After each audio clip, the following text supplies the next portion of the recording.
until primary day in just a few weeks. Fox 4 is sitting down with candidates of several local races. We want to talk to them about issues that are important here in Southwest Florida, issues that you've been asking us about. So as we mentioned during our 7 o'clock hour, we extended an invitation to both candidates in the GOP primary for Lee County Sheriff.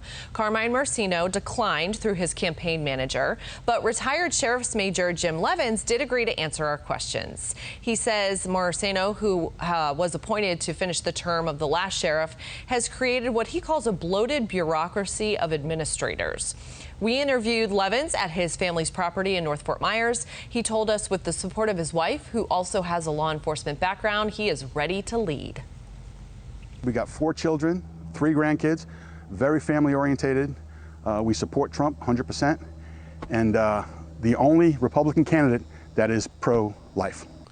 What do you think the Lee County Sheriff's Office needs to keep people safe that perhaps you don't think is there right now?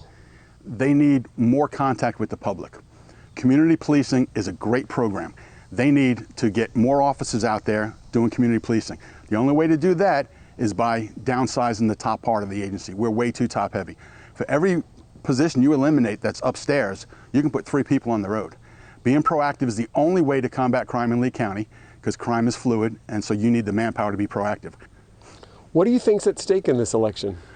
Oh, it's just like the president election. There's a lot at stake. The temporary appointed sheriff right now that's in there now, like I said, wasn't elected. And he's made so many mistakes in the last year and a half he's been there. And the thought, if he gets elected, that's 4 years that we have to deal with this many more mistakes. We've gone to a number of debates. He's been set up for 5 or 6 debates, no shows. He either cancels at the last minute, declines, or doesn't show. He's running a Biden campaign right now from the basement. And it's a shame, because the public should have the right to have him and I on a stage answering questions and see who has what it takes to be sheriff. And my experience right off the bat tells you I've got what it takes. His is seriously lacking. All right, so as we mentioned, we did extend an invitation for Carmine Marceno to give his own interview about his record. He declined. The winner of this month's GOP primary between Jim Leavans and Marceno will go on to November's general election, where he will face Democrat Robert Neild, as well as 2 candidates with no party affiliation, Coach Ray and Carmine McKinney.